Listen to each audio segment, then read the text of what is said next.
Volvo XC60 ile birlikteyiz. Münih yakınlarında arkamda görmüş olduğunuz Chiemsee Gölü etrafında bu aracın test sürüşünü gerçekleştiriyoruz. Volvo'nun kendi üretimi olan D4 ve T5 motorları burada deneme fırsatı bulacağız. Bu motorlar ülkemizde S60, V60, V70 ve S80 modellerinde de artık satışa sunuluyor. Fakat bu coğrafyada benim tercihim XC60'tan yana. O yüzden bir an evvel direksiyon başına geçip bu otomobilin yeni motorunun nasıl olduğuna bakmak istiyorum.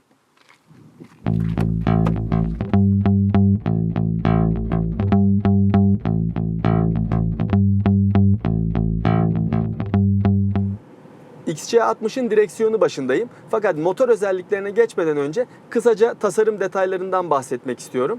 Yakın dönemde makyaj gördü bu otomobil ve yeni bir yüze kavuştu ve bence çok daha modern ve güzel oldu bu otomobil bu şekilde. Ayrıca XC60'ın içinde de çok fazla değişiklik yok. Burada direkt göze çarpan ve en önemli fark göstergenin ilk başta V40'ta kullanılmaya başlayan bu dijital göstergelerin artık tüm Volvo ailesinde kullanılıyor olması.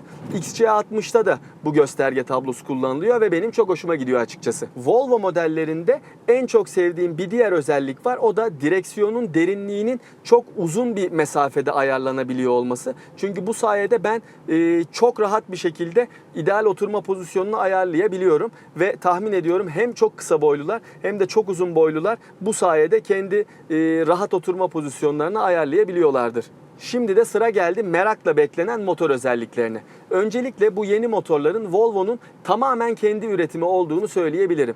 Kullanmış olduğum XC60'ın kaputunun altında D4 olarak isimlendirilen 2 litrelik dizel motor görev yapıyor. D4 aslında diğer Volvo modellerinden tanıdığımız bir motor fakat bu yenisi. Eskiden 5 silindirli olan motor yeni nesilde artık 4 silindirli. Yani Volvo mühendisleri burada bir silindirden açıkçası kar etmişler gibi gözüküyor. Ama bunu yaparken size tam istediğiniz şeyi veriyorlar. Yani bu otomobil artık eskisinden 18 beygir daha güçlü.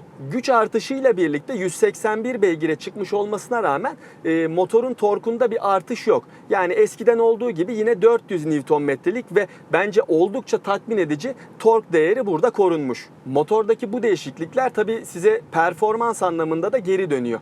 Eskiden 100 km/saatte hıza 10.3 saniyede çıkarken bu nesilde yani yeni D4 motorla XC60'ın sıfırdan 100 km hızlanma değeri tam 8,5 saniye olarak belirtiliyor ki aradaki 1,8 saniyelik fark böylesine bir araç için bence çok iyi bir değer. Tabi sadece gücü arttırmak yetmiyor. Günümüzde ne istiyoruz? Her zaman daha az tüketsin, daha az emisyon değerlerine sahip olsun. Bu motorda bu da var. Yani eskiden 100 kilometrede 6 litre yakıt tüketirken yeni nesilde 4,7 litre yakıt tükettiği söyleniyor.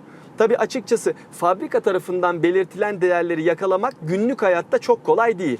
Yani ben de burada Almanya'da Chiemsee Gölü etrafındaki düzlüklerde ve şu an olduğu gibi dağ yollarında 150 kilometrelik mesafede bu otomobille vakit geçiriyorum. Ve yol bilgisayarında bana 6,9 litre tüketim ortalamasını gösteriyor. Aslında bu kulağa yüksek gibi gelebilir ama 1850 kiloluk bir otomobili düşündüğünüz zaman, bir kompakt SUV'yi düşündüğünüz zaman gerçekten bu değere seviniyorsunuz. Tabii Volvo mühendisleri sadece bu otomobile yeni motor koymadılar. Eskiden 6 kademeli otomatik şanzıman kullanılırken yeni nesilde yepyeni 8 kademeli otomatik bir şanzıman kullanılıyor. Ve bunu direksiyonun arkasındaki kollarla da manuel olarak kumanda edebiliyorsunuz. Manuel kullanımda geçişler çok hızlı değil. Tamam, bunu kabul ediyoruz ama zaten böylesine bir otomobilden de yani pedala dokunur dokunmaz size tepki vermesini beklemiyorsunuz. Sollama yapmak istediğiniz zaman 1-2 vites düşürmek için dokunduğunuz zaman hızlı bir şekilde size cevap veriyor ve emin olun günlük kullanımda bu şanzıman sizi çok mutlu edecektir. Süspansiyonları da oldukça konforlu. Zaten Almanya'daki bu pürüzsüz asfaltta bir araç kullanırken süspansiyonları eleştirmek de zaten pek olası değil. XC60 yeni D4 motoru ve 8 kademeli otomatik şanzımanıyla artık hem daha güçlü hem de daha ekonomik. Başlıca rakipleri olan X3, GLK ve Q5 karşısında daha uygun fiyata satılıyor olması ve çok daha yüksek güvenlik donanımlarına sahip olması da bence en büyük avantajı.